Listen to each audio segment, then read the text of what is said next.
Can you still see the mirror through the mirror though? No, me too. Okay.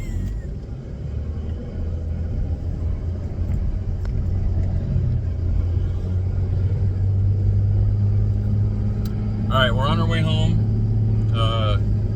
We've decided we want to make a video documenting our hunt and experience. And we started to do daily videos On one day. on one day, which is the second or third Second to last day. Yeah. So then we came to the conclusion that at the end of the day, when you're tired, it's hard to fit that in. So I think what we want to do is at the end of each day, just write down highlight notes on a piece of scratch paper, and then on the way home to just do a full video. So that's what we're gonna attempt to do right now. So you get the whole week. Yeah, the whole week. So we're gonna start with basically the weekend before we left and what it took to get out of town. What did you have going on? I had the Salem Art Fair and Festival, which was the first time I had been in it, and it's one of the largest art shows in Salem. So last year was the first year they had moved it from July to September, and at that point we had already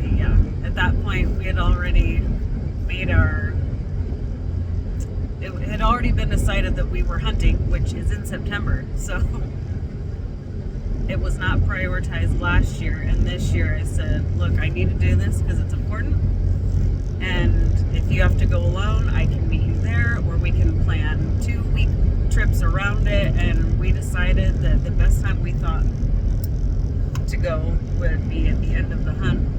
So I had my art show the weekend before we left, the Friday, Saturday, Sunday, and then we left 5:30 Monday morning. And last year we hunted the end of the hunt, and it showed some real promising things with the behavior of the elk that we thought we could take advantage of. I spent my weekend gathering gear, packing, watching kids, went and visited Laura a little bit at the show, just tried to take care of last minute things, and then Sunday went and watched Bailey's softball games on the double headers. So that's how my weekend went. So his preparation though starts like way before even that weekend or just packing up to leave. You iced some blocks, like some large chunks of ice, and that takes time. So I get tired of running to town anytime our cooler starts getting depleted of ice. So I took 5-gallon buckets, filled them close to halfway full, threw them in our freezer, and made huge blocks of ice. And we camped for 11 days, 12? Yeah, I think we were there for 13. We had like 11 full days. And we're still riding on the ice from those blocks to get us home. Yeah, opening and closing at every meal. Yeah, morning so making your own ice in some kind of big container to make a block saves trips to the store or wherever you got to go to get ice, and money, and time, everything that has to go with that. And then of course we've already talked about more ways to make it more efficient for next year. Yeah. So Sunday night. So yeah, Sunday I was still I was at the art show, and he calls me, or Saturday we had talked about it, and I'm like, look, I know that we're leaving bright and early Monday morning, but I had 2 orders to get done, 2 apparel orders for a gal, and then the softball team. And so the softball team needed theirs by that Sunday, so I stayed up after the show all night getting that order done to take to Bailey's softball on Sunday. And then we had talked about when to go grocery shopping. I was like, look, I have the show and then these orders, so I don't have time to do that when usually we go together. So he went and did all the food shopping himself. Figured out, he did call, and we talked about how many burgers we were gonna eat, how many eggs. So yeah, we almost ended perfect. We had to get another package of burger patties, but other than that, we're coming out pretty much spot on. So yeah, so we did a good job estimating that. So he went grocery shopping. the art show ended, my parents came out, helped me pack up, and I got home as fast as I could. It was a good 3 hours though. So it was like 8:30. Yeah, my hope was to get out Sunday with no expectation. Yeah. And the last couple years we've driven over late just so we could get there and hunt that morning hunt the next day. And it's been a pretty tough drive through the dark, all those windy, dark back roads. And I decided it's safer, it's going to be better if we just take off early Monday morning. So Grammy and my mom came over 5 a.m. and we got out in a pretty timely manner. And Laura passed out, I think, 90% of the way. Yeah, I stayed up all night getting the second apparel order ready. So I didn't go to sleep at all. I literally packaged it up. I went in, Grammy had just gotten home and was probably trying to fall asleep on the couch. And then at like 5 o'clock in the morning, I started packing. I think I had packed a little. Oh, I had to wash my clothes. So my clothes were in the dryer. I had to finish packing. And then, yeah, and then got out. We left, woke the kids up with enough time to say goodbye because they were both like, you are not leaving without waking me up so I can say goodbye. So for the last couple years, we ditched the camper trailer and went to flat towing our Jeep. Switch your head over a little, which you can see is tailgating us really close. So we've got rid of all the expenses of a trailer and we just flat tow the Jeep. Well, you have to get the transfer case in neutral, turn off the car, put it in park so the transmission's not doing anything while you're moving. And then you have to put the key in a certain position, and I can never remember which position. So we take off out of the driveway, get 40 feet, and I feel like we're dragging a weight. I look back, and the tires are still turning because the steering wheel locked up. I get out, the kids are running towards us. What happened? What happened? So sweet. What's going on? And I'm like, just trying to hold my breath, and I'm like, gosh dang it, I screwed something up again. So I go and I get it all figured out, so finally we can get on the road. So we drive the 6 hours or so. Laura takes her naps and stuff, and we get into camp. He's skipping over the good parts for me because the go that we had talked about, my brain hadn't really transitioned into hunting, which his had, because that's just what he was focused on. Mine was the art show, and I had no transition time. So it really hit me that we were actually leaving while we were driving away from town. And you look back in the pitch black, and your 2 kids are waving at you as they're following you down the road. And then, of course, like he said, they run after you. What happened? What happened? And then we get out to off of our road onto the main road, and they're just waving, and we kind of turn the corner, and it's like, whoa, we're here. And in my head, the whole way there, I'm thinking, God, I hope I didn't break the steering box, or something's gonna end up breaking on the road that got cracked, but I don't know, it lasted the whole trip. So, and part of the comfort is if something did happen to the Jeep, we have the truck. Yeah. So yeah, we make that trip, we get into camp. We just decided to just set up camp. Because a lot of times we pull in and it's like we sleep on the ground, and we don't even get camp set up for a day or two because we want to spend every minute we can in the woods. Yeah, when we get there and it's hardly noon, we're like, we get it set up, we can do. Yeah, and it was heat of the day, so it wasn't too bad to not be in the woods. So where we go that first night? Our go-to spot. Our go-to spot down by the private. Yeah. Let's see, what happened that first night?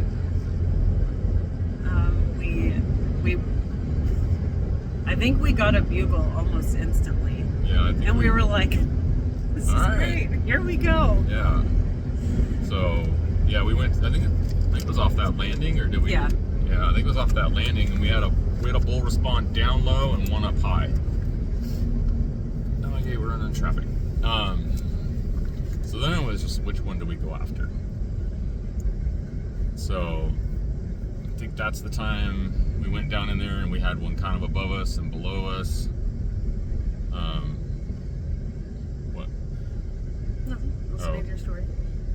So, yeah, one below us, one above us, went down in there, and I think that night they just pretty much ghosted us. They just shut up and Yeah, they were like, just we're couldn't here. figure out what happened. And now you know we're here. Yeah, and then I think we ended up realizing they were both on private, and it was like, well, can't do anything about that. And it was the evening, so they're going to bed. Yeah. So Just like, well, we know where they're here. We know where to find them in the morning. Yeah. Yeah. So Yeah. we took off, went back to camp, had our dinner and everything, went to sleep, got up next morning, and we went right back in there, didn't we? Mm-hmm. I think we were right back to that landing. Yeah. Blew a bugle again, and sure enough, they seem a little closer. The what was probably the bigger one was down lower. He still seemed like he was just camped out in the private.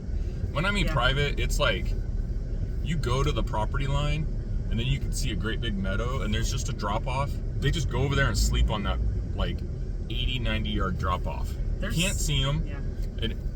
Oh, it's frustrating. They know they're safe. They're like, we're here, and you can't get to us, neener, neener. Yeah, but the other bull that had cows, we found out, was higher on the hill. So we got down in, we got between them, and we started working up. And is that where they went back in the private, or is that where we ended up getting into the spike? I think the spike was later. It was later? Because nothing happened, and you were like, maybe that's good, because I got my bow back like just before we left, and from the bow rack, and we decided to go back midday, and do some sighting in. Oh, that's right. So yeah, we both had new strings put on our bows, and I had shot mine a lot. I was out to like 30, but they had to order bow strings and cables for her bow. Yeah. She wasn't able to get it until like Thursday before we left. Yeah. I think it was Thursday, and we left, a couple days later or next day, whatever it was. And so I'm like, you really need to go shoot your bow, just so you have peace of mind, and we know it's flying, which ended up working because we had to adjust it a little bit, left to right or right to left, whatever it was.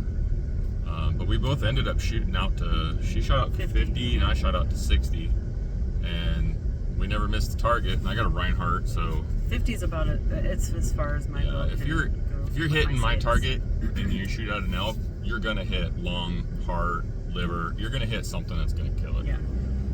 So we did that.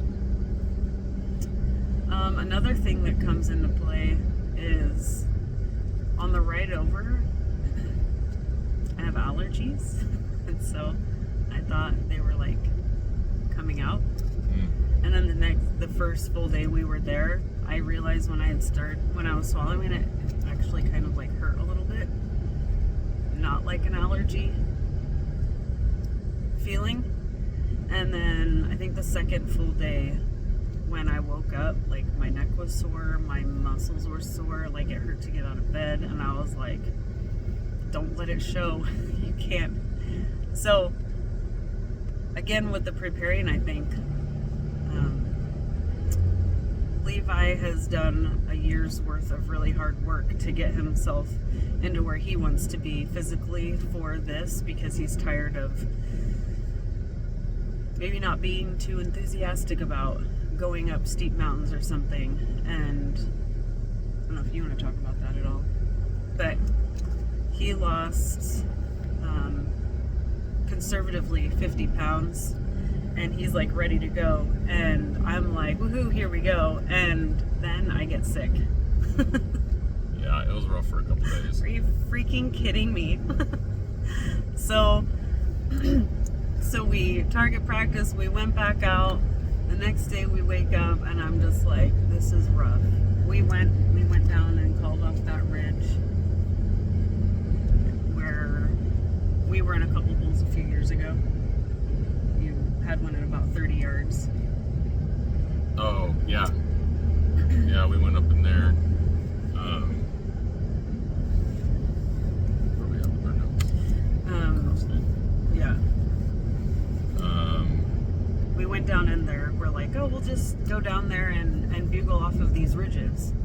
And so We climb down that ridge, nothing. We're like, there has to be one in here. So we keep going.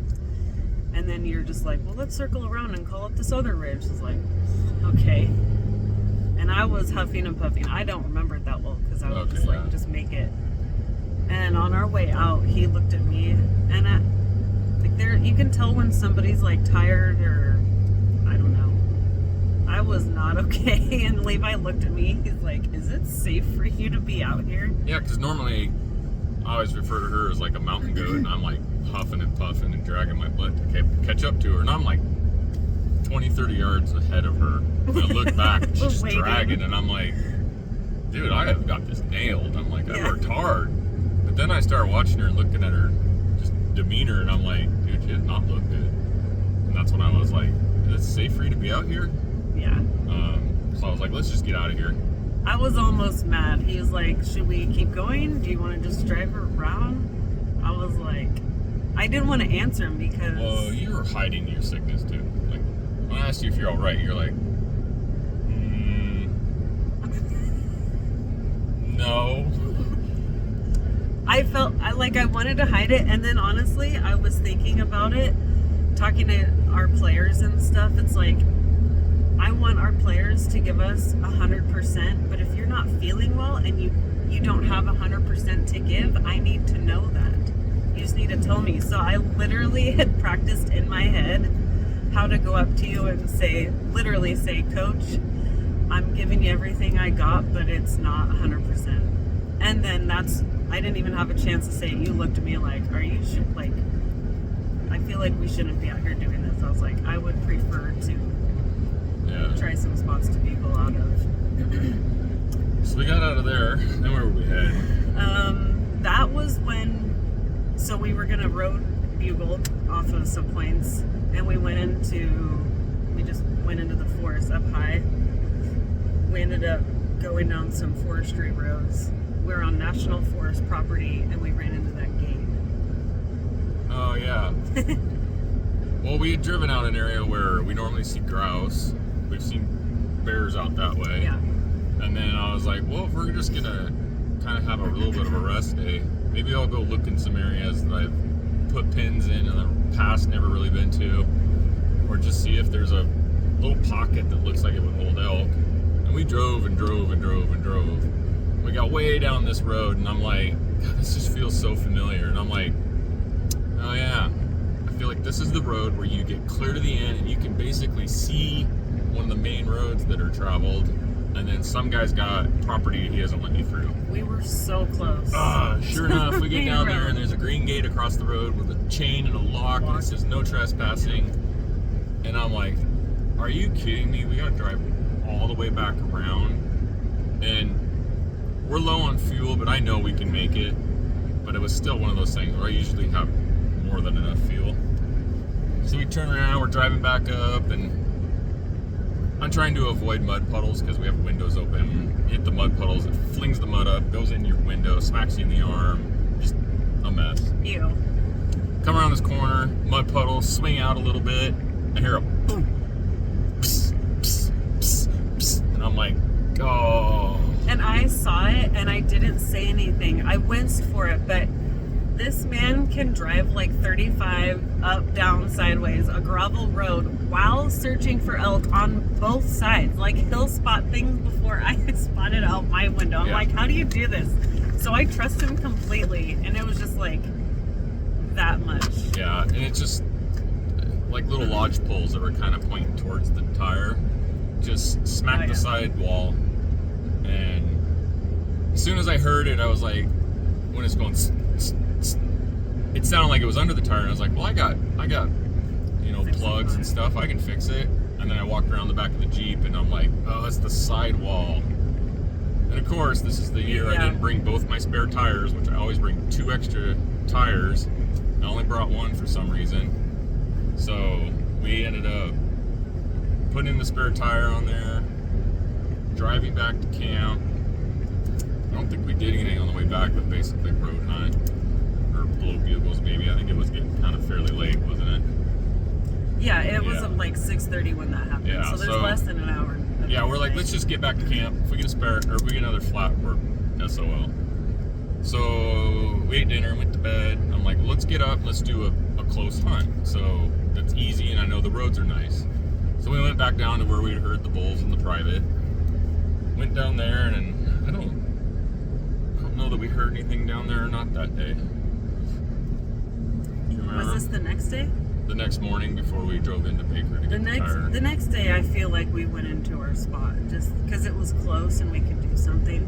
Yeah. But we did get something out of order, which was we crossed the creek and went up the ATV trail.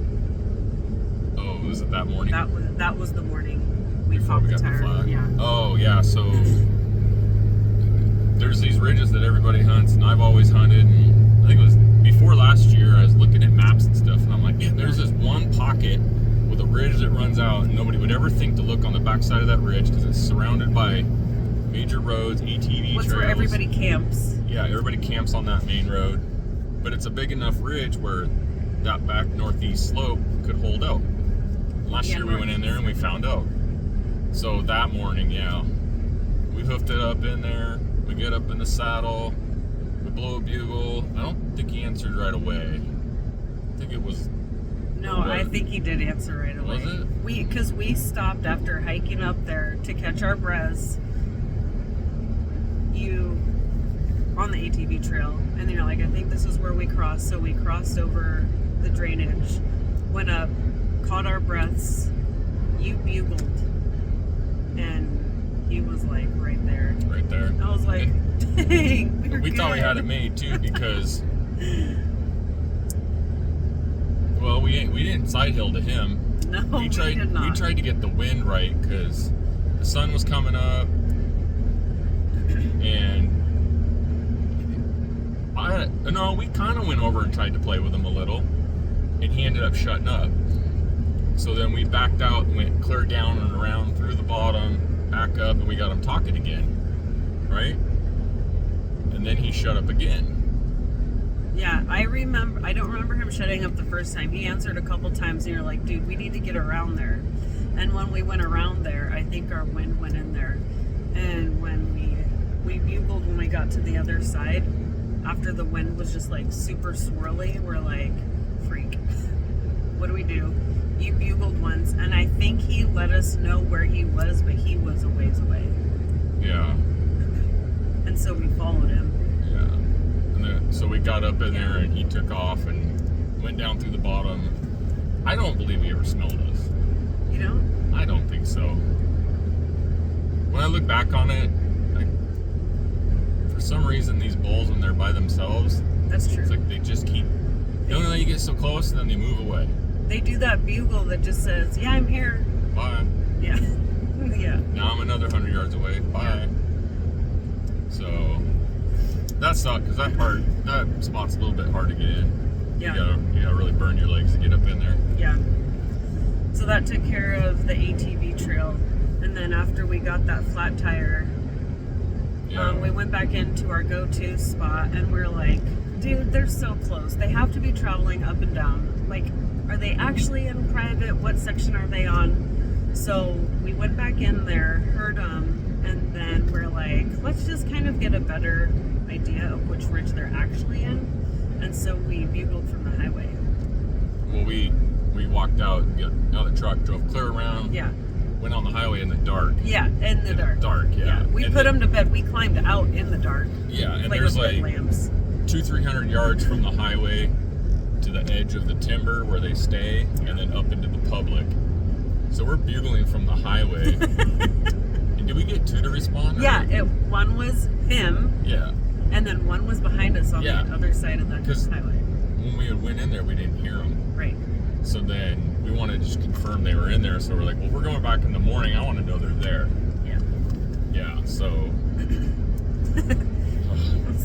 So the next morning, we're like, he's huge, which would be fun, but he's also smart. He's in private, so he's safe. He's not interested in coming out at all for 2 seasons. He hasn't moved. Yeah. And so we were like, I feel like we have a better chance with the smaller guy behind us. Yeah. So the next morning we went in across the highway and heard nothing. Nothing. We heard nothing. So then we went back to our go-to spot. Yeah. Heard nothing.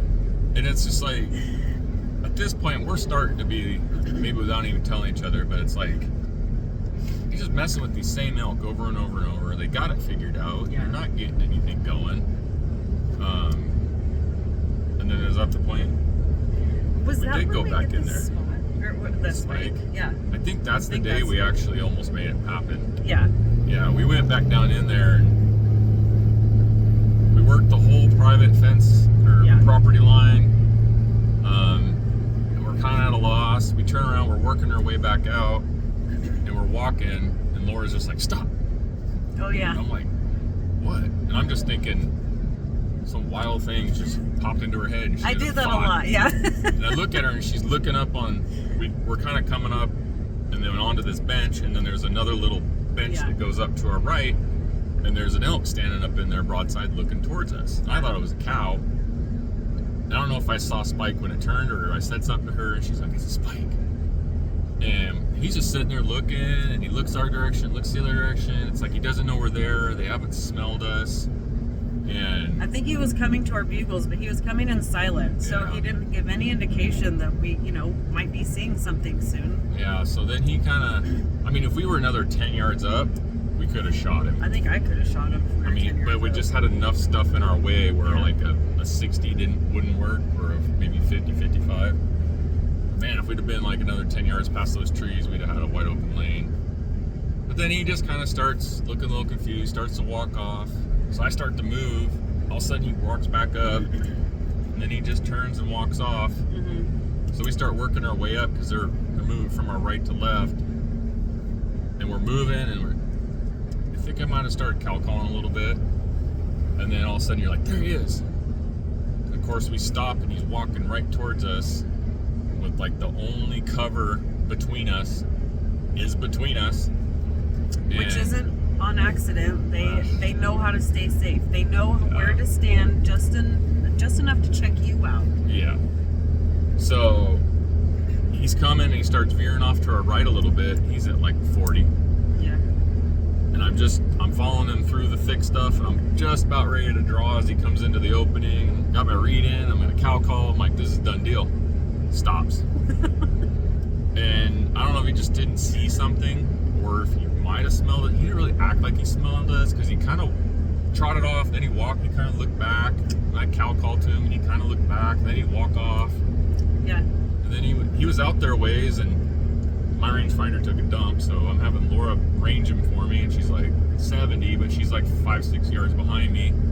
Yeah. I was saying my 70. Yeah, and I'm like, oh, if I hold just a little high with my 60, I'd probably get him. But he's quartering away, and he keeps stopping, looking back, and stopping, looking back. There's just branches here and there, and I was like, man, that's a long shot to try to weed. Just get through all that stuff. He ends up taking off. It was like Yeah. so close. So close. So we end up not seeing him and that cow, or maybe two that were with him. Yeah. And then I don't think we heard the bull anymore that night. No, I think at that point we left because we were like, well, he either winded us or he's just not interested. Yeah. And it's hard for us to leave animals, whether it's bull or cow, because ours is a hair tag, or a single elk. Yeah. So we don't want to leave animals, but if the animals aren't interested in playing fairly, then you gotta go find animals that do want to play. So we left, and then I think we went up high again. We ended up seeing a buck.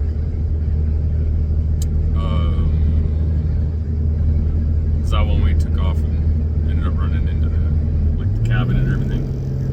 I think that's the next day. Which buck are we talking about? Yeah, that would be the same place as the cabin. It is? Yeah. Oh, So did we go to town that afternoon? maybe that's what we did. We went to town 3 times, it's true. Yeah. One was the flat tire. Yeah. So anyway, So then the next day, we went up Old Man, Idaho. that next morning. Yeah. Yeah, we went There- to this went to this drainage, and a couple of years ago we met this guy, and he acted like he owned the drainage. He'd camp at the bottom of the drainage, and he'd go up and he'd sit the spring all freaking day, no matter what the wind's doing. Yeah. And he'd sit in the same spot, same orientation with the spring, and wind's going downhill, spring's blowing. I'm like, dude, whatever. Yeah. And he got irritated with us for being in there, and he How- almost acted like he was going to run us off. But anyway, he's from Idaho. How many years have you been hunting this area? Well, archery probably at least 12, 13, and Yeah. 26 or 7 or 8 or whatever for mule deer rifle. And this is public land. Yeah. And when we got up there, he kind of like came down to us, so we didn't actually make it to his little spot on public land. Which, don't get me wrong, we're respectful. It's not like we're just gonna go marching going, oh, we're on public land, deal with it. We're respectful of other people's areas, just like when you're fishing, you don't just throw your line over somebody else's. But he came down to us like he actually owned the property and was trying to be friendly, but was like, oh, I've been coming here for however many years. And we're like, Yeah. dude, we've never seen you before. Yeah, we hunted that out, nothing. We saw some pretty fresh wallows in a spring, but maybe days or a week old. So we hunted that out, took off, took Yeah. out of there. That's when we found the cabin. Yeah, so yeah, did we end up going to town, or we just went No. through around to the backside of that area? Yeah. Yeah, we went up there and went around the backside of that area. Come around, found this really cool cabin. It had been, a tree had fell on it. Yeah, it was pretty sad. But messed around there, took some pictures, and Yeah. then took off, coming down, and I was like, let's just bugle off some of these points on this road. Mm-hmm. See a lot of area. Bugled, and heard a bugle, it sounded pretty good, but I think after we got down in there and really figured it out, I think it was other hunters. They just made it sound good somehow, or it was bouncing off of trees and stuff. Something about an side by side leaving from the exact spot you heard the bugle. After you've climbed Right. 150 yards down the hill. Down the mountain. So, But yeah. on the way out, that's when I found some shiny rocks. I think on the way up, Levi found this little smaller rock. It had like druzy on it. And I was like, ooh, shiny. So I was like, oh, that's cool. You know, we didn't hear a real bugle. At least we came out with a shiny rock. And then as we were climbing, we kept finding more and more shiny rocks. So of course I'm like picking them one up at a time, and I make it to the top with my arms just full, and I'm like, I did not intend on doing this, otherwise I would have put them in my backpack because this is stupid.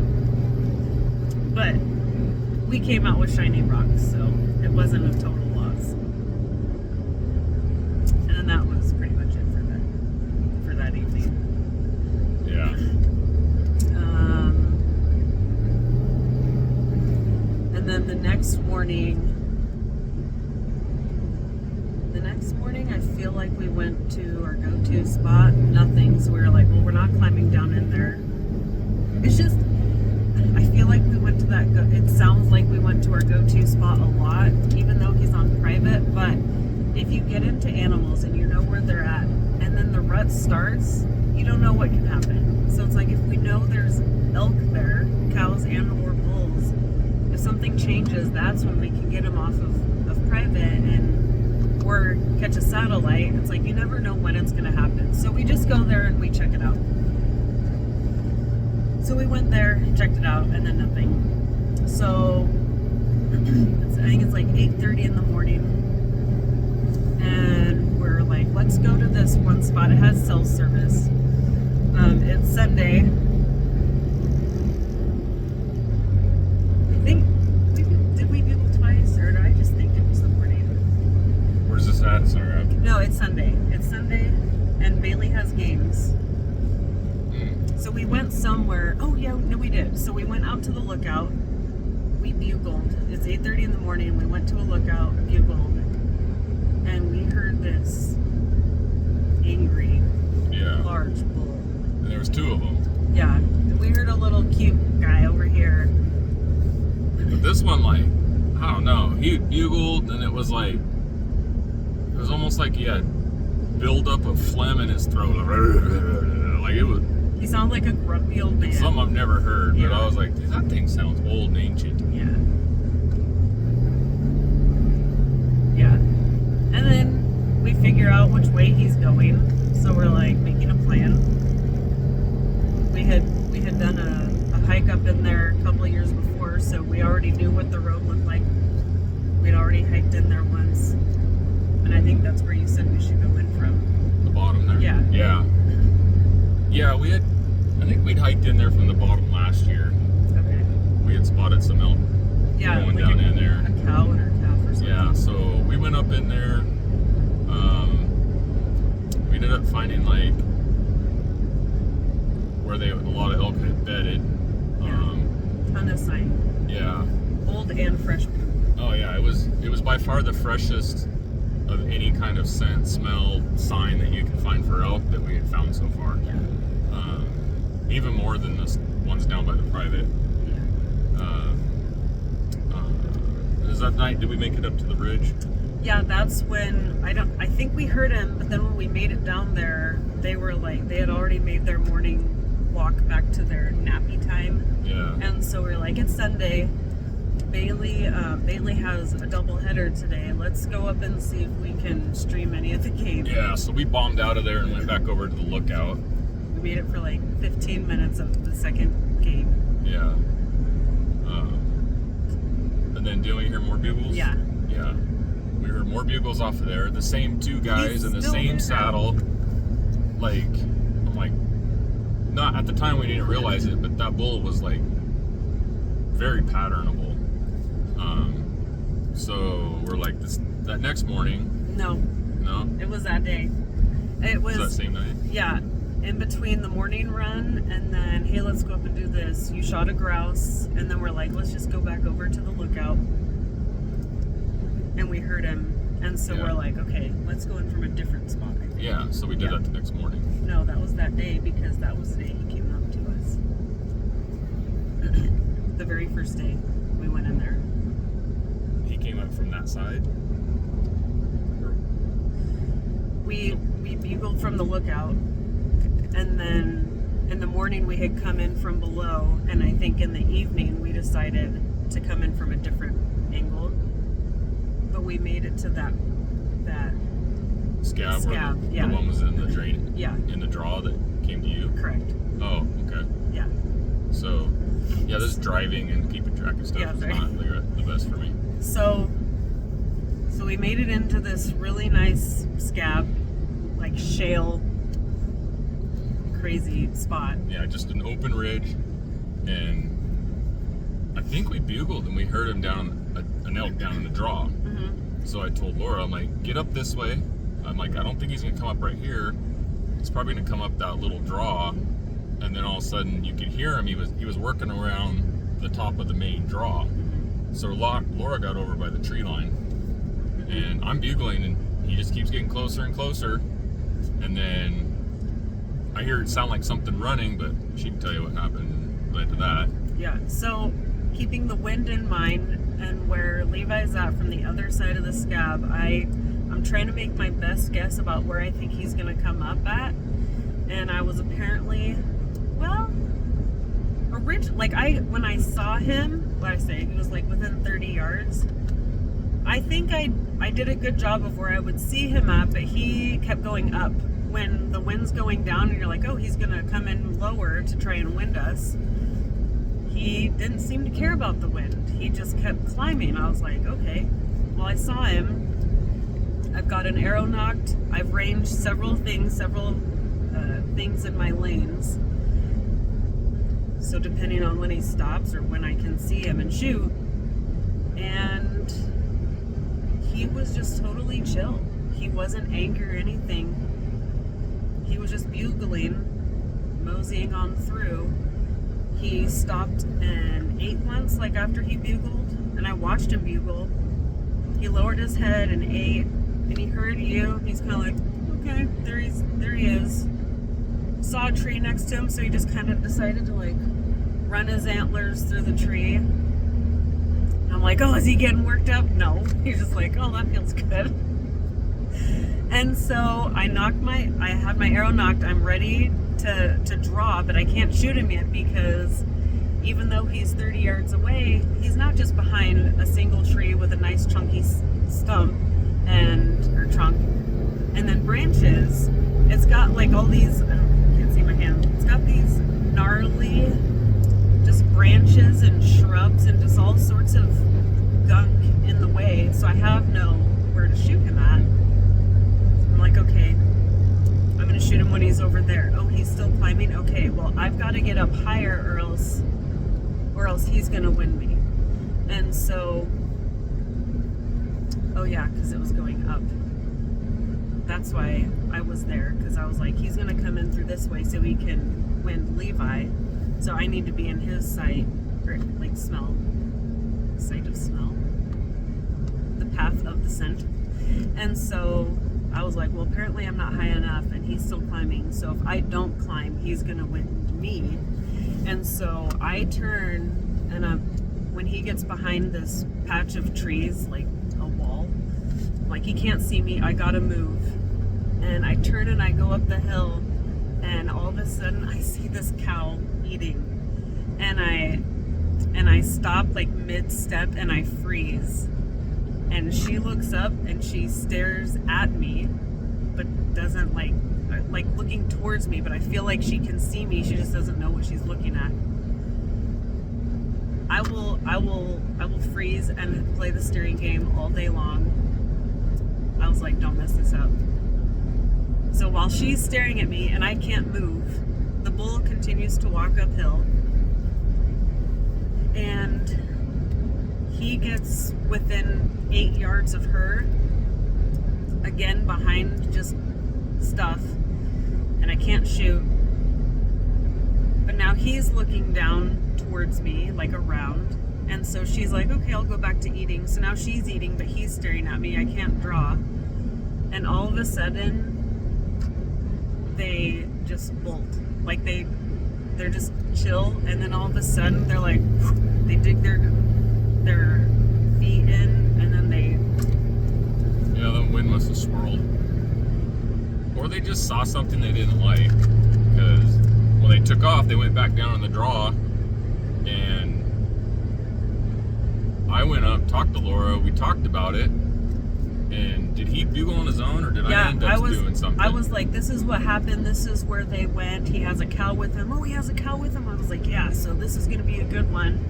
And we're talking, and all of a sudden we hear him bugle again. I was like, yeah, so I'm like, stay here, I'm going to go back, he might come back in. So I go back to my little patch of trees and shrubs in the middle of nothing, and I'm walking 10 feet this way, blow a call, 10 feet that way, grab a different call, blow a call. I'm just cow calling. He really liked cow calls. Can't quite remember if I was blowing a bugle in there in between or not. Whatever he was responding to, I just kept doing. And because you had gone back to your same spot, I was like, last time I was too low. I don't want to make that same mistake again, so I'm going to go back up to where he came through at. I heard Levi calling and bugling or whatever. I heard nothing else. Yeah. So I'm over there, and I'm like, at this time it's getting later. We've done a lot of hiking. My feet are a little bit tired, and I'm like, man, I'm just walking up and down, and blowing on calls a lot. Like, takes a lot of oxygen. Your body just starts to get fatigued. So I'm like, I'm gonna kneel down. I kneeled down, sat on my foot. I laid my bow down. I think I was gonna get water. My mouth was getting dry and cottony. All of a sudden, I look up through the top of this brush and I see orange, and he had come up right up through the head, like he had to weave his way through wide open stuff. He literally climbed up a cliff. Yeah, he came through the most unobvious place in the world, and he's standing there, and I'm like, dude, there's a bull, 3-point, totally worth shooting. You know, meets me. Bow's on the ground. I'm on my knees, and I'm like, crap. So I reach out, grab my bow, bring it up. I already have an arrow knocked and everything. Put my release on the D-loop. He starts walking towards me, and he's just kind of looking around, and he just stands there and stares. And I'm looking through this little bush, and then he starts to veer off to my left, and he's walking broadside, and he looks like he's gonna start veering back down in the draw or try to come up around me. And I'm like, if he gets up around me, it starts to thicken up, and I'm not gonna have a shot. Or if he drops down any farther, he's gonna be over the kind of the horizon of where I can see. And of course, my rangefinder had taken a dump, and I'm like, okay, that looks like 60. I'm like, okay. So he's starting to walk. He's walking through that obstruction and looking through that bush. And I'm like, here we go. And I draw, and he stops right before he gets out in the open. And I must have been holding it for over a minute. Just a tiny bit shaky, but not. And all of a sudden, he steps out. I settle my pin, and I send it. And it's, I mean, right to left is perfect. I can see my arrow flying. And then all of a sudden, it just dives like it was going to hit at his feet, smacks the rocks in front of him, and just explodes. He runs off. I'm like, what the heck? So I cow call, and I run up the ridge around the brush, and I see him, and he heard my cow call, and he stopped down in there, quartering away just a little bit, looking back over his left shoulder. And so I settle my pin just right over that left hip, and sneak it right in behind that last rib. Try to hit that offside shoulder. I send it, lands like 15 yards short. And I'm like, dude, I was holding like a foot over. I had my 60 over his butt like a foot. Because he had to be at like 70, 75, maybe even 80. I was like, no rangefinder, I don't know. What are you gonna do? So he runs off, and I don't see blood anywhere. And I'm like, what the heck? And I mean, I wasn't expecting blood because I shot rocks. But I went and found his tracks, and I followed him out for about 80, 90 yards just to make sure there wasn't blood of some sort for some dumb reason. Like, yeah, we're looking for the arrow. Skipped and hit a leg or something. We found the end of it. Yeah, I found the fletchings, and that was the only part of any two of those arrows we could find. I don't know if they just evaporated. That and thing like hit the floated off or ground what. hard. Yeah.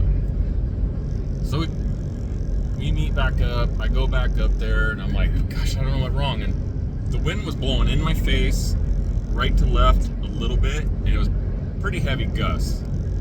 But I'm like, I'm shooting 70 pounds, heavy arrows. They're moving and they're heavy, and you know, it should cut through that wind. Like, wind shouldn't be a huge problem for me, especially falling 10 yards short, 15 yards short.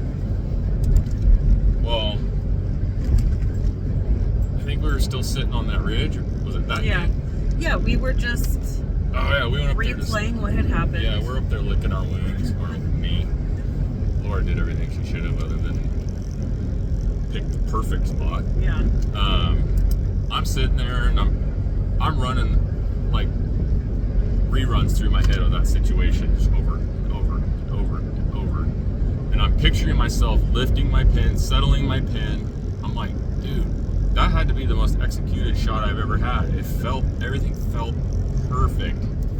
And then all of a sudden in my vision, I see the pin I'm using, and I see the color of the pin I'm using. And my heart just sunk. And then it went from that moment to, do I even want to tell anybody this? Or do I own up to it? Like, would I have closure if I just tell people I just picked the wrong pin? And it'll make sense. Because I don't want to make it sound like I'm a bad shot and I'm taking 60-yard shots, and I really shouldn't be. Because I'm confident to 60. But everything in my mind that replays over and over says that I picked the 20-yard pin, and I had it right on probably the upper part of his lungs when I released that arrow. Because when Laura came back down, I went out and stood where the elk was, and I had her go to where I was kneeled, and I'm like, range me. Yeah, so... And it was 57 yards. So I had guessed 60, and I was off by 3 yards. Yeah, you wouldn't.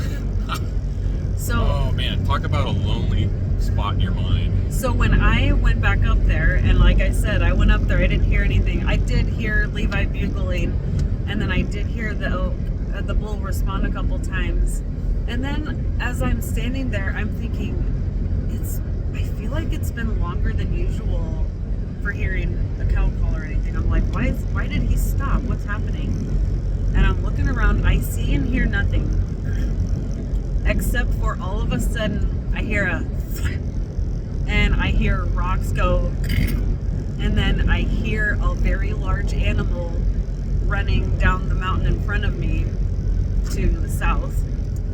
And I'm like, dude, he just shot one. I was like, okay, like, I don't know if he killed it or not. And a lot of times if an elk are spooked, they run uphill because they can easily.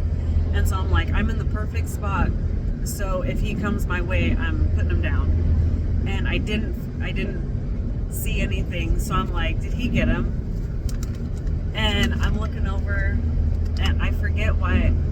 I think you ended up cow calling or something. And I was like, that's my cue. So I walked over there, and I'm waiting for him to be like freaked out, like, I got one. Yeah. And he's hanging his head literally. And I'm like, did it like run off? What happened? I feel like something good just happened. Like that, something happened. And he doesn't say anything. Did you get one? Like, I need to know. Did you get one? He's like, you start walking, you're like, can you stand here and then range me when I wave at you? So then you went to go stand where the bull was when you shot at him. Yeah, because I initially thought I just guessed the wrong yardage. Yeah. But And when she confirmed 57 yards, I was he's like, like- no, I was within 3 yards of knowing where I was shooting. yeah. So I knew something had happened, and then we're sitting down and just kind of sitting, and he just goes, I did not do that. Are you kidding me? And he kind of just starts to replay it. Yeah. And it's just one of those learning moments. Like you said, you've been practicing a lot at 30 yards. I didn't, 20, 30. I mean, being busy with the kids, you know, every excuse in the book to not go find a place to shoot longer. Every shot I've taken leading up to season's been out to 30 yards, 20 or 30, 20 or 30. And my top pin is both my 20 and my 30 because I have it set high at 20. So it just, you do the same thing over and over. That's what your mind is trained to do. And that's what I did. Yeah, the only thing I can chalk it up to is muscle memory. Yeah, it was, I built a routine. I built a Yeah. muscle memory routine, and that's what I went with. But anyway, So that was over. was that day. What happened from there? So what do we call that ridge now? We've officially named it. It's a pin on my Onyx, and it's called Wrong Pin Ridge. Wrong Pin Ridge. That's what we're calling it. So the next morning we walked in from the highway and we heard the two bugles. That was another thing. When we bugle for the first time in the morning, if we don't hear something naturally on our own, I feel like we hear two bugles. One's a larger bull, one's a smaller bull, and then the larger bull is the one that continues to interact. The littler ones kind of go like, okay, man, you got this. Yeah. So we heard two bugles, and I think that's the day we walked all the way in. That was the one we went to the end of the road. Yeah. We were at the end of the road. Yeah. Yeah, there was one above us, one below us, and the one below us started coming in.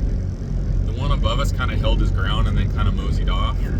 We tried to circle around and get below the one below us because it was morning, winds going down. Mm-hmm. I don't know if he caught a whiff before we vacated that spot or what, but we got down in there and it was like one bugle and he was like, done, Yeah. gone. Yeah. And by the time we got back up to where we had heard both of them, the one above us had been gone. So is that the day we hung climbed out a that little face bit. there and got onto that next lookout? No, that was the day we went to the scab and he was across the... Oh, so yeah, we doubled back.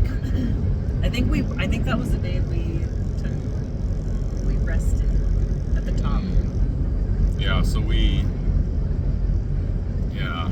some of our days run together. This is where we're talking about making daily notes, so we know that which day we're talking about, which event, have it all in order. We might be a little out of order on this one, but Whatever it was, we were confident he was just snapping, and then we'd hear him again in the evening when he started moving again. So we decided to stay there all day, just to hear what we would hear. yeah.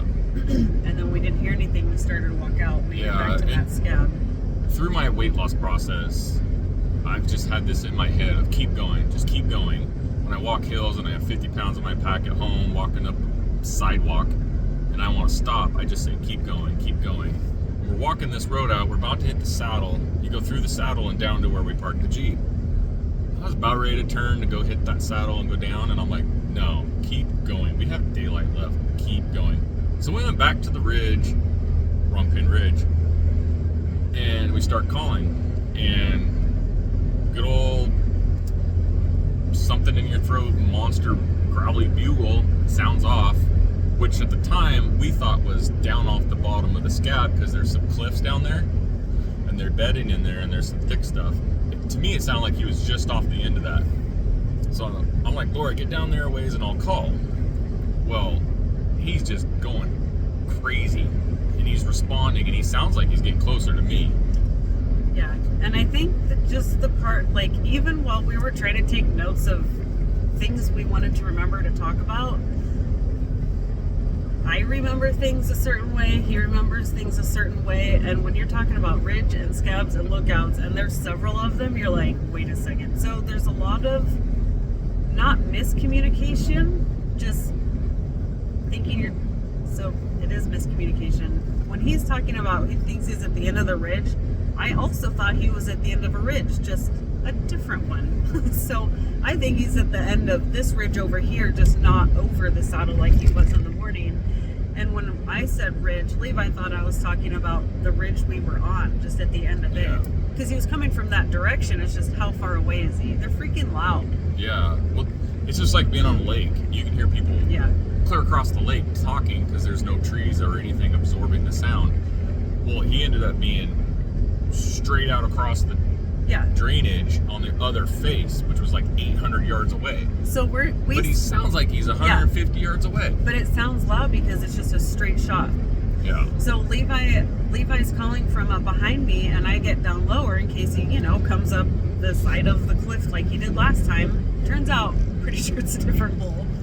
But we're like, if this is a route that they take, this is where we'll set up. So Levi's calling, and I can hear this guy, and I'm like, dude, I should be able to see him. I don't understand why I can't see him. And I use my rangefinder, which isn't super powerful, but it's powerful enough.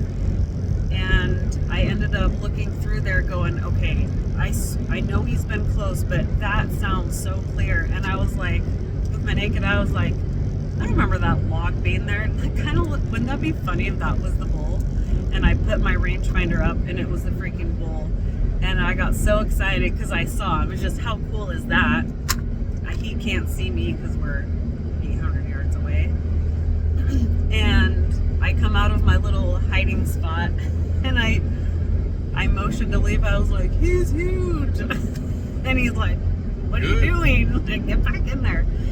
And I was gonna say, like, I can see him walking, he's over there.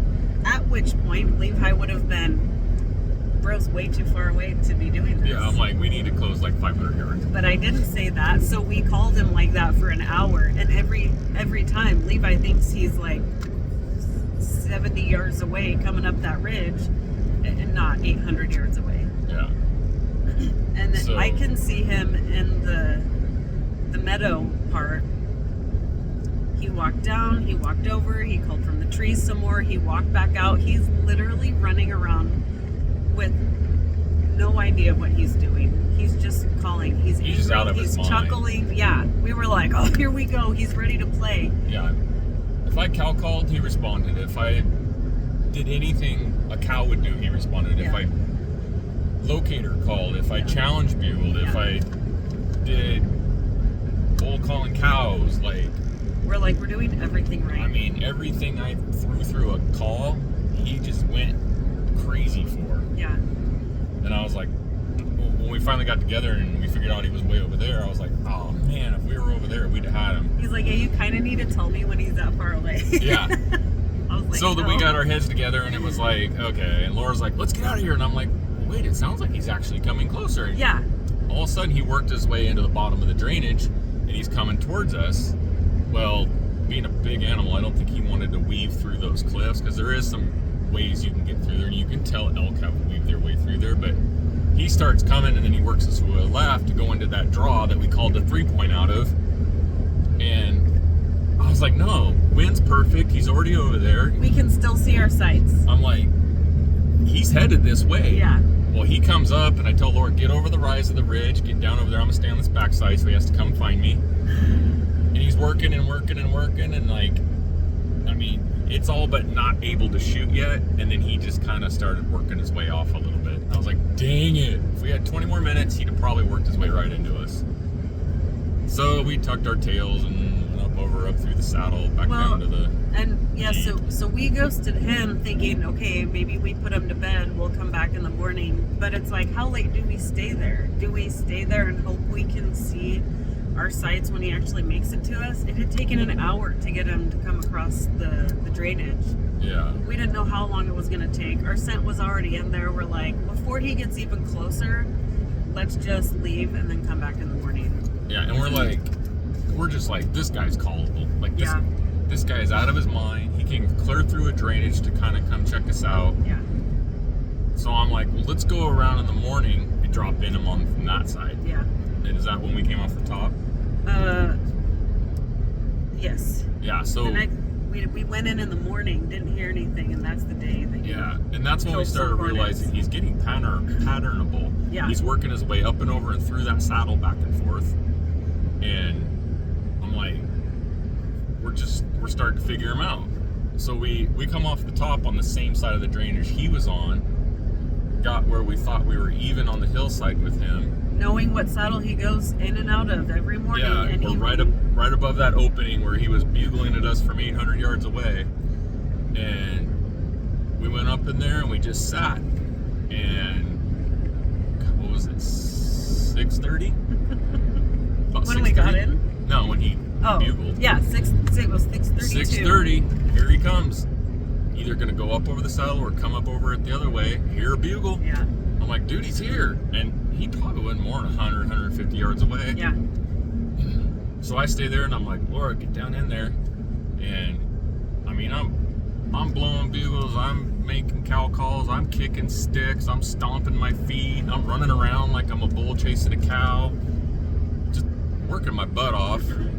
Can't hardly tell there's a reed in my mouth. My mouth's so dry of cotton mouth and everything. And been using it. And he just stays in the exact same spot the whole time. Like, he didn't move away, he didn't come in. We're like, what the heck?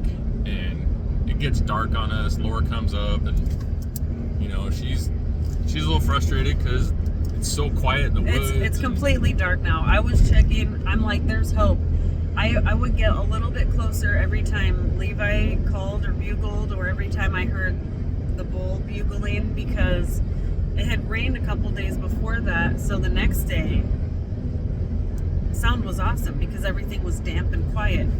It had dried out, and it was so loud. It was like an alarm system. I was like, this bro can hear me where I'm at, and I can't move any closer or he will hear me and run off. So the only time I could move is when there was sound going, and I took a few steps at a time. And because I'm hopeful that just, you know, this bugle is the one where he's going to come into us, I didn't know where he was at. We were right by that meadow though. I was watching it and I was checking my sights. It was helpful because we were facing south, so like the fiber optics are getting the sunset light. Like, the sun is down, but there's still light coming through, so I can still see. I'm still gonna be out here until it was so dark.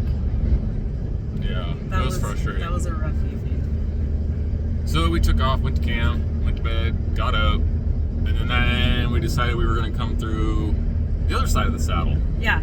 So we parked almost in the same spot. Instead of coming off the top and around, we came through the bottom and around. Yeah. We came through, and I'm like, dude, he's been living in here. Like, there's a sign everywhere. We get over to the saddle. She sits on the high side of the saddle. I sit on the low side of the saddle. Mm-hmm. And so it's a little bit after daylight, and we're sitting there.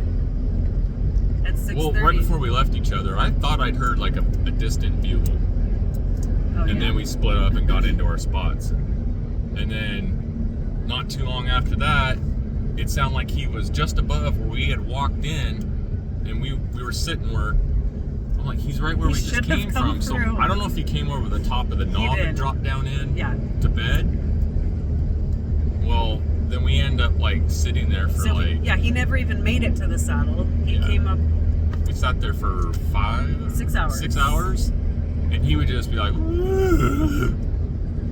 for like every half hour, and then after a while it was every hour, and then there was some time that went by that he didn't do it. You're like, is he still there? So then I go back. chirped. Yeah, I go back to Laura because I was like, well, we didn't At talk about 12:30. sitting this long, and I was like, I just wanted you to know I didn't walk off and go die somewhere or something. That's true. She's like, well, I appreciate that. I was wondering.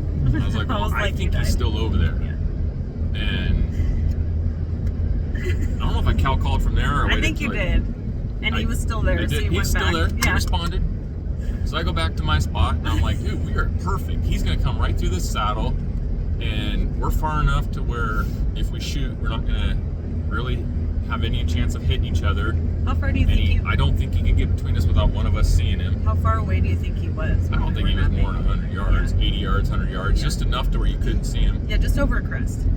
So I go back, and I'm sitting there, and I'm like, man, that would suck to sit here for a lot longer and not know he's there. Yeah. So I call, he responds. I'm like, are you kidding me? And then maybe an hour goes by, and I hear him cow call. And I'm like, dude, that was loud. And it sounded like, to me, he was on his feet.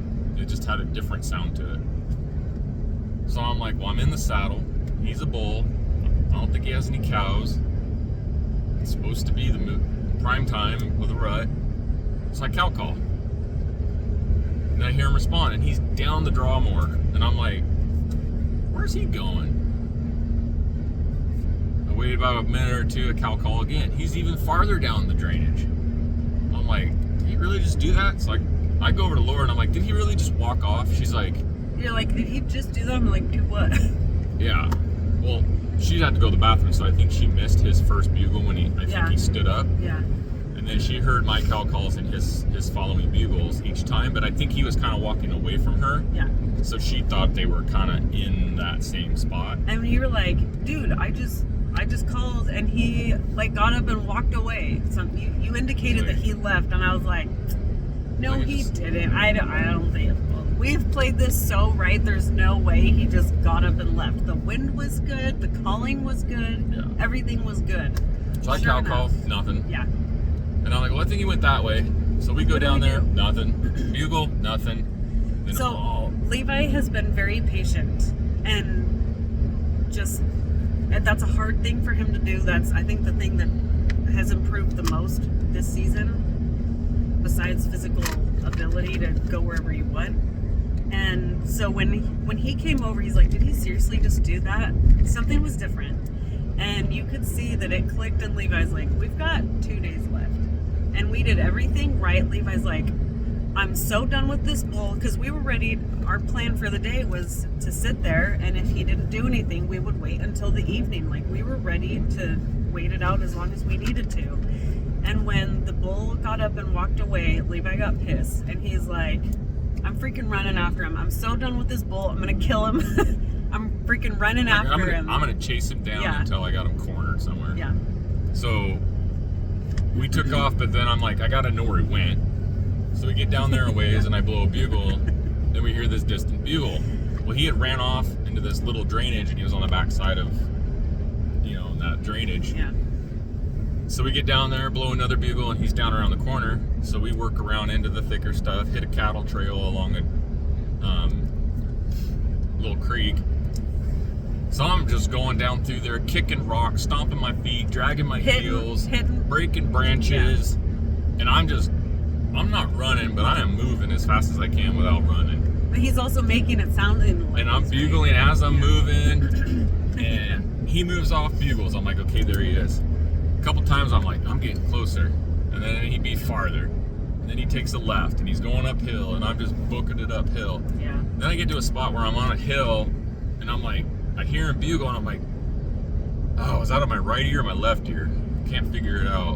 And then by that time, Laura had caught up to me, and she's like, I think he went that way. So it was like 50-50. Okay, let's go this way.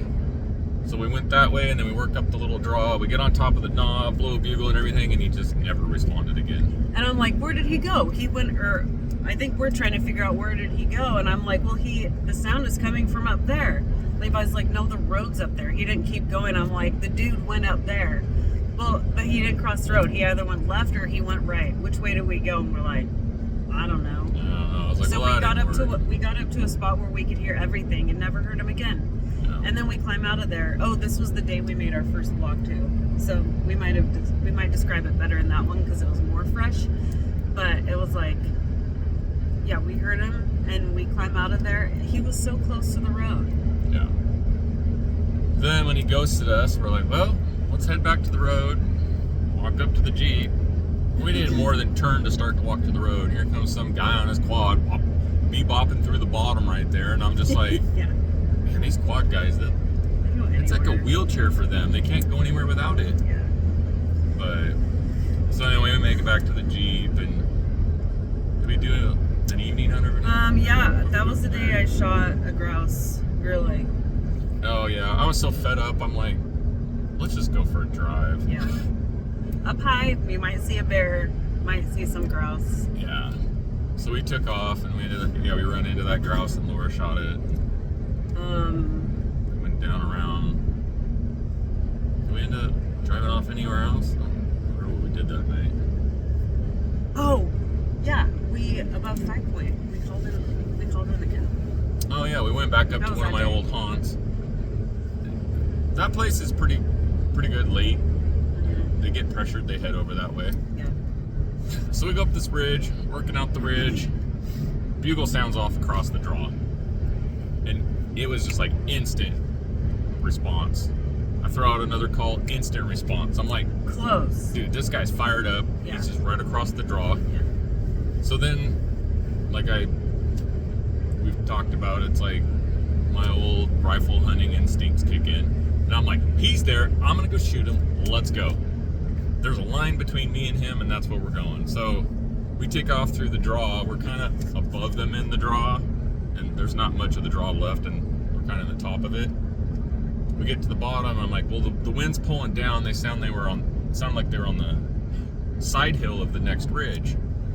So we get over there, and I'm like, Laura, get down there where you can still see the bottom, but you can see up onto the side hill. I'm like, I'm gonna get up here and call. Well, I'd worked myself about 80, 90 yards up into the timber on the side hill, and I'm thinking what I told her made sense, to get up into the timber more on the side hill, but still make it to where you can still see the bottom. Well, that wasn't translated, or it wasn't communicated right, or taken right, I don't know which, but she stayed down in the bottom. Well, that cow ended coming in straight towards me, which is, if we would have took the time to talk about an actual real plan, and I'd have got her between me and where the elk were, that cow would have basically walked into her lap. Which I didn't know, because I thought I heard Laura working her way up in front of me, just over the little tiny rise in front of me. But it was that cow that was on the backside of that, breaking sticks. So Levi was about even on the hillside with the bull, who we could hear had cows. Yeah. I think I heard the first cow chirp that I knew was an actual chirp from a cow, not from a squirrel or bird, on my way down. So what I heard Levi say was, stay on this ridge, get to a spot where you can see the other side. And when I got down there, the way the wind was going, I knew that if I stayed where I was, they were gonna smell me. So I got down low, but I also heard, so the wind was blowing down. So when I say down the drainage, it was from Levi's direction, down the mountain through the drainage. And Levi's to my left, the bull is to my right at the edge of a ridge, and the cow is on the same level as the bull, but the cow is the one who decided to come over. Well, I can hear at least a cow chirp and walking, and I'm like, I need to get closer because this is too far away for me to shoot. I can shoot out to 50 yards. And this is uphill, so I've got a little bit of help. But I needed to get closer. But she was so excited to check Levi out that when we were just too close for me to do anything without spooking her or for her to see me, I had to stop where I was, which was almost in the actual bottom of the drainage. So I knew that where I was supposed to be setting up wasn't going to be valuable, and so I was trying to close some distance. I just didn't have enough time before she had worked her way. So I got as close as I could, and I saw her walking towards Levi.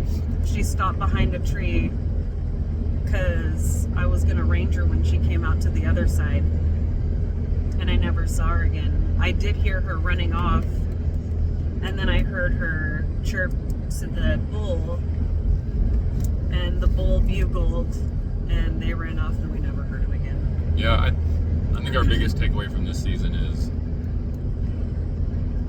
there's not always a ton of time, but there's always time to brainstorm about what to do, and then just ask each other, you see anything wrong with that? Yeah. So that, because I'm not always thinking what she's doing more. You're always focused on your part of the play, and the other person's part of the play is on them, but they have to work together to make sense. So I think that's something that we realize just needs to be more focused on, and just slowing down and just taking a little bit more time in our setup. I think the setup is what has kind of hurt us a little bit.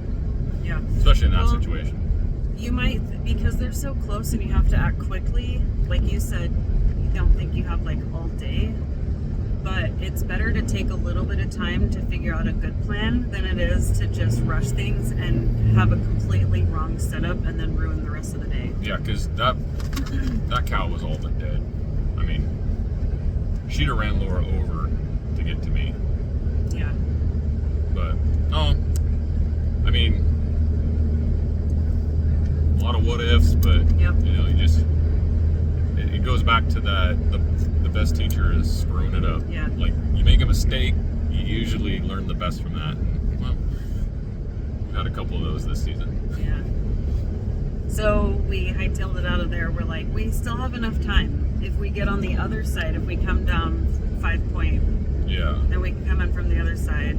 Yeah, so we bombed to the Jeep, and I rallied around the mountain, flew by a guy on his quad. He looked at us Yeah, like, that guy. why are they going so fast? Yeah. He's Went probably around. using cell service. Oh yeah, he was sitting in that cell service saddle. Yeah. We got down there, bailed out, went down, checked a spot where we thought they might be, walked up a new drainage that I'd never been up in that area, and there's a lot of water and wallows. I'm like, man, 2 weeks ago there was probably all kinds of elk right there. Trails every way, fresh Oh poop. yeah. I'm like, dang, I Yeah. didn't know this was here, and I've hunted all over right here. Yeah. We worked up through there, and I'm like, well, they're probably on the other side of this ridge, and we turned and looked at the ridge, and I'm like, geez, that's steep. I was like, let's go. Like, this mountain's got nothing on us. Yeah, so we went up there and got on the backside, blew a bugle, and there he was. It's like, man, cut him off. So It's like, good job. one thing I learned this What year did he too is I think next year I'm going to buy multiple styles of reeds, because I believe these elk can learn your voice, and if they wind you or you scare them or you bump them somehow and it just gives them an uneasy feeling, I think they learn your voice. Yeah. So Laura and I decided, I think she just said, stay here, or I'll stay here, you go, I'll call. Well, yeah. Well, I think you bugled and nothing. I'm like, we know he's there. Maybe if I call, he won't recognize my voice. Yeah. So I'll bugle. So I bugled. He responded right back. Yeah. But I worked my way over there and got on the knob he was on, and by the time I got over there, they had turned around and went the other way. I think maybe it was too fresh in their brain. That cow being winded. They were already through the next bottom and back up on the ridge that we originally chased them from. Yeah. So I'm like, let's leave them. So we went back to camp and So that was the end of that day. went to sleep, got up, and I'm like, let's go back over there. It's our last day. It's our last full day. Yeah. We had been into elk, either seen and or heard elk every single day, including the first day we got here. Yeah. So then we went back over there and tried to relocate that bull, because I was like, man, that's probably the most killable bull and cow that we've ran into, maybe other than the 3 Point. Man, we bugled all those ridges right through there. We even bugled the Never night got a before. response. Stay in my lane. We even went out to the freeway that night or the highway, because we were like, what do we have to lose? Oh no, sorry, that was last night. Because we were going to make a morning run this morning. Really. Yeah. We went to like 5 different we tried everywhere. spots. I will say on that last day, it was a day of acceptance. We were like, how is this the ending to the awesome season we've had? Yeah. But every year we come, we see, I'd call them friends. We see some hunting buddies who just hunt at the same time we do. They run around there. Aubrey, John, and Chance. Yeah. And we had seen John on his quad, and we'd seen Aubrey on his quad each a couple times. We hadn't seen Chance because Chance finally got his first archery bull. Yeah. A couple days before we got there, I think. Yeah, and we hunted so much in a different area. We weren't running the roads and routes that those guys usually ride. Yeah. So before we left, we just thought it'd be fun to go up and say hi, and we ended up seeing John on the way up there. Yeah, we bugled our way through that private property area. We were still technically trying. Yeah, we went up to their camp and got mauled by their dogs that were all wanting lovin's. Sat around their campfire, talked stories, and it was fun. It was fun. See people and be in company of other people and sit by a campfire the last night. Yeah. But then we went home. Well, we went to camp. We call it home. Yeah, it's home. Hunting. Home away from home. We did. There was one day when we went into Sumter. It was on a hot day. Not the last day, but the day we saw Dan. I wanted to give a shout out to Dan also, because we went in to get, was it the toilet paper day? Yeah. Yeah, we were needed some toilet paper. Levi didn't account for me blowing my nose for a week because I was sick, so we went through toilet paper a little bit faster than planned, and we needed some. So we went into town, got toilet paper and some fuel, and we have cell service in town. And Dan had posted that he went by our camp because he knows what our camp looks like and where we camp. We're like, dang, we're not there. And he ended up meeting us in town, and so we got to chat with him for a while. So shout out to Dan's story. Yeah, it was nice. That was pretty fun. As far as my hunting journey goes, I know he probably entered yours a little later, but he was one of the OGs as far as, how I got started and information, and Levi's always given him credit for giving us pointers on where to go. So that was cool to run into him, not just through Facebook. Yeah.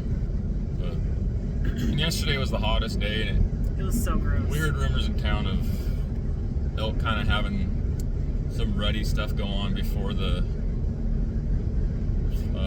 no moon. Yeah. And then they said it got hot, and they kind of shut off. Then last couple days they're starting back up, and then yesterday was hot, and that was the only day we didn't hear a bugle or see an elk all trip. So we were going to do a morning hunt, and I don't know, just the way yesterday went, I'm like, dude, this is the most fulfilled hunt I've had in a long time. For a lot of reasons. Like, my physical and mental, I went through areas that last year I would look at and be like, that's too hard, that's tough, that's a steep hill. I literally felt like, for one, I didn't even question if I was doing it or not. Two, it felt like I ran through it. Like, I thought these were big hills last year.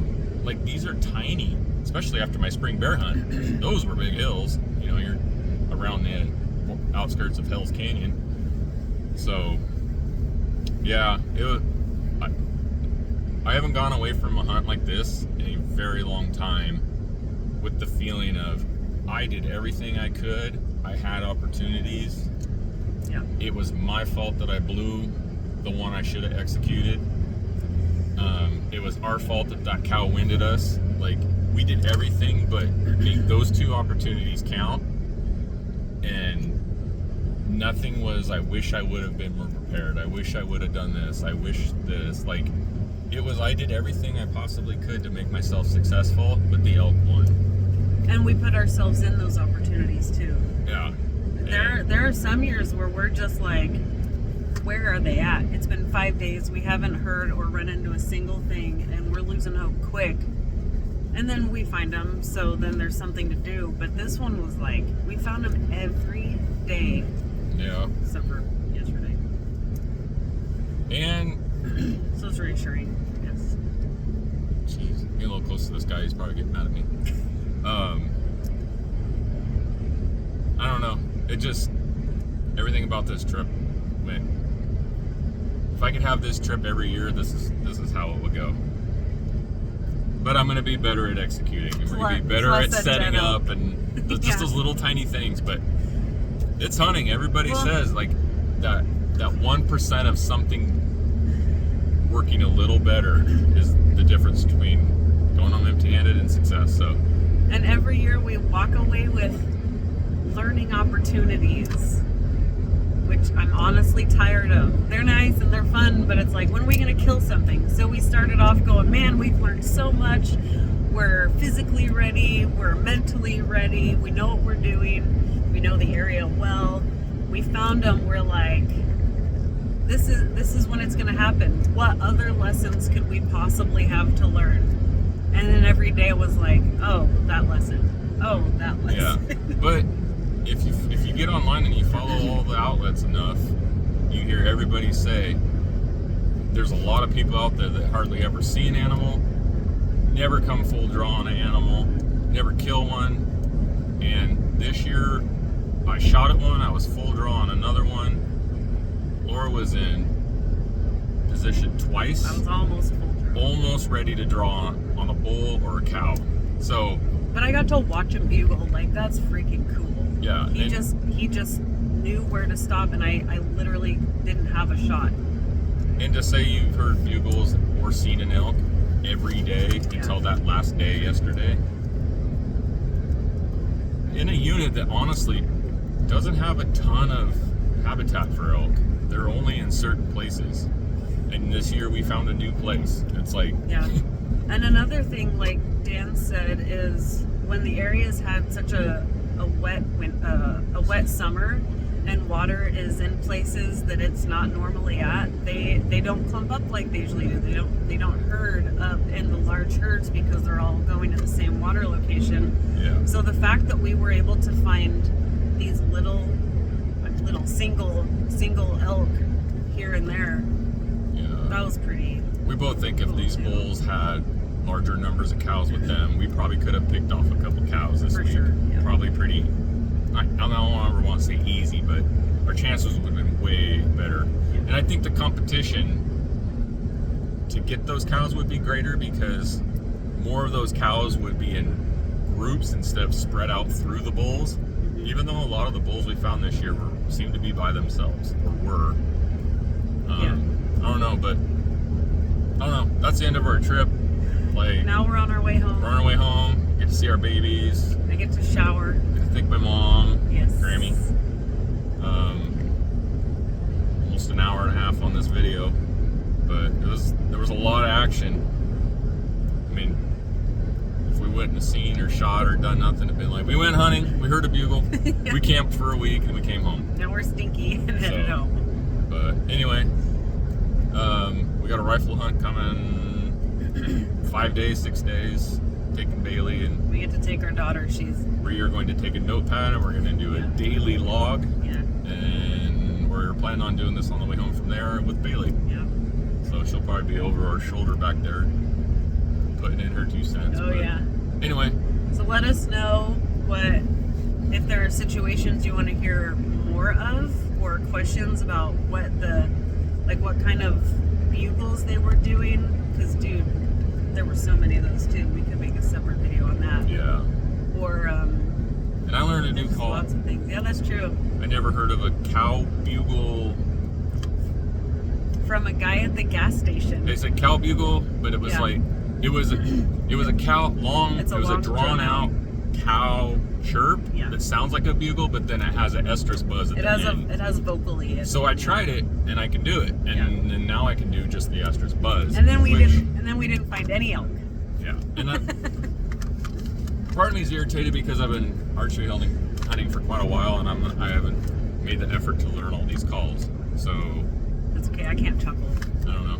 I need to work on my Yeah, chuckle. chuckling's my struggle too. I call it chokel because if I try to chuckle with voice or Oh yeah. vocal out and then suck in vocal out, I can't do it. I choke on my own air. I don't know. But anyway, That's what we got. that's the end of it. All in all, we're going home with smiles on our faces, which honestly I'm proud of myself of because this has to be the first time, especially empty-handed. Yeah. That's a long story, but it was a fun 2 weeks. Yeah. So Anyway, yeah. I hope somebody enjoys this video. We plan on doing more. Yeah, That's it. more to come. That's it. Yeah.